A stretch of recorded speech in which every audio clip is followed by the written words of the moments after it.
In the dark island of the Visayas during the 1970s, where bamboo groves whispered ancient secrets and thatched huts stood scattered like forgotten prayers, lived a man the locals called Mr. Esteban. At 67, his weathered hands had touched more suffering than most men witness in 3 lifetimes. As an folk healer, a traditional healer, he carried within his calloused palms the power to mend what others deemed hopeless. The old man's reputation stretched across every dirt path and rice field for miles. When fever burned through children like wildfire, when mysterious ailments left families weeping in desperation, when dark curses seemed to poison the very air, they came to him. His small bamboo hut, nestled deep in the forest where civilization dared not tread, became their sanctuary. On this particular night, Mr. Esteban walked the familiar trail home, his leather satchel heavy with herbs and sacred oils. The moon hung full and luminous above the canopy, casting silver shadows that danced across his path like restless spirits. The air lay perfectly still. No breeze stirred the leaves, no insects chirped their usual course. Only his soft footsteps disturbed the unnatural silence as he approached the dense bamboo grove.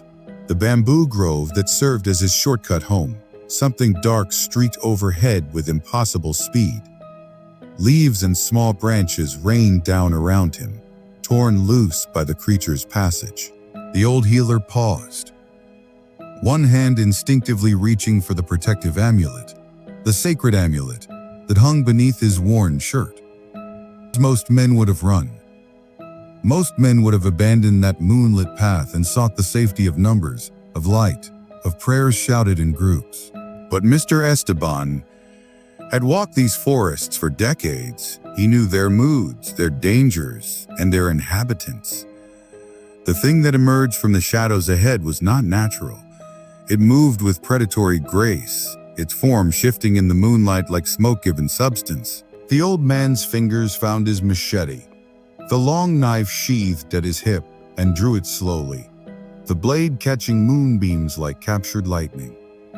"I know what you are," he spoke into the darkness, his voice steady despite the ice that crept up his spine. "If you want no trouble, if you wish no harm to come to you, then do not test me. I will not be merciful." The forest held its breath. For a moment that stretched like eternity, nothing moved. No sound disturbed the supernatural quiet. Then, as suddenly as it had appeared, the presence melted away into the night, leaving only the memory of something vast and hungry watching from beyond the veil. Mr. Esteban continued his journey home, but the encounter had awakened something in his mind, a recognition, a warning that darker nights lay ahead. As he finally glimpsed the scattered lights of the small settlement where his hut waited, distant screams shattered the peace. A young woman's voice, raw with terror, echoed through the trees. The screams led Mr. Esteban to a clearing where his worst fears materialized into horrific reality. 3 drunken men had cornered his granddaughter, Mara, barely 14, her school uniform torn and dirty from her desperate attempts to escape. The girl's eyes were wide with terror as rough hands grabbed at her, as cruel laughter filled the air. The men held knives, their blades glinting with menace in the moonlight. They circled her like wolves, emboldened by alcohol and the isolation of the forest. One of them, a scarred man with breath that reeked of cheap gin, pressed his weapon against her throat. "Please," Mara whimpered, tears streaming down her young face. "Please don't hurt me." Mr. Esteban stepped into the clearing, his presence suddenly filling the space like gathering thunder. "Release her," he commanded, his voice carrying the authority of a man who had faced true darkness and emerged victorious. "Release her now, and perhaps you will live to see morning," the scarred man sneered, gesturing to his companions. "Kill the old fool." They rushed him with clumsy, drunken fury. But Mr. Esteban moved with the fluid precision of decades spent healing and protecting. His machete flashed in an arc that sent one attacker stumbling backward, blood streaming from his arm. A well-placed kick sent another crashing into a tree trunk with a sickening thud. The third man managed to graze the healer's forearm with his blade, a shallow cut that drew only a few drops of blood. But as the attacker prepared for another strike, he froze. The wound on Mr. Esteban's arm was healing before his eyes, the skin knitting itself together as if time itself had reversed. Terror replaced aggression in the man's face. He stumbled backward, his knife clattering to the ground as he turned and fled into the night, his screams of pure panic echoing through the forest. His unconscious companions would awaken hours later with no memory of the encounter, only the certainty that they should never return to these woods. Mr. Esteban helped Mara to her feet, his weathered hands gentle as he checked her for injuries. The girl was shaken but unharmed, and her family's hut lay only a short walk through the trees. As he escorted her home, the old healer felt the weight of the protective amulet against his chest, the sacred amulet that had saved them both. Back in his own dwelling, he knelt before a small altar adorned with candles and sacred images. His lips moved in silent prayer, renewing the mystical bonds that gave him strength. Only then did he allow himself to rest, but sleep brought no peace. Dreams filled with shifting shadows and hungry eyes plagued his slumber. Weeks passed before the next sign appeared. A stranger had built a small hut at the forest's edge. A young man with skin so pale it seemed almost translucent in daylight. The newcomer claimed to be seeking work, but Mr. Esteban noticed troubling details. The man never emerged during the day, only appearing as dusk painted the sky crimson. His movements were too fluid, too predatory. His eyes held depths that human eyes should not possess. And there were the sounds that drifted from his dwelling after midnight. Wet, tearing noises accompanied by a woman's muffled screams that always ended too abruptly. On the night that would test every lesson Mr. Esteban had learned about darkness, he was awakened by the sound of dripping water. Steady, rhythmic, like a heartbeat made liquid. But there was no rain, no broken pipe. The sound came from his neighbor's hut, where something far worse than water was being spilled. The old healer dressed quickly, tucking his machete into its sheath and securing the protective amulet beneath his shirt. From a hidden box, he retrieved a blessed talisman, a sacred cord inscribed with ancient prayers, blessed with oils that had never touched sunlight. Tonight, he would need every protection his ancestors had passed down. Stepping into the moonlit yard, he saw the stranger emerging from his hut, moving with predatory urgency toward the deep forest. Mr. Esteban followed, his bare feet silent on the earth, his senses alert to every sound and shadow. The trail led to a grove where the bamboo grew thick and the moonlight barely penetrated. Here, the stranger simply vanished, not walking away, not hiding behind trees, but dissolving into the air like mist. The stench hit Mr. Esteban then, the sweet, cloying odor of rotting flesh mixed with something far more sinister.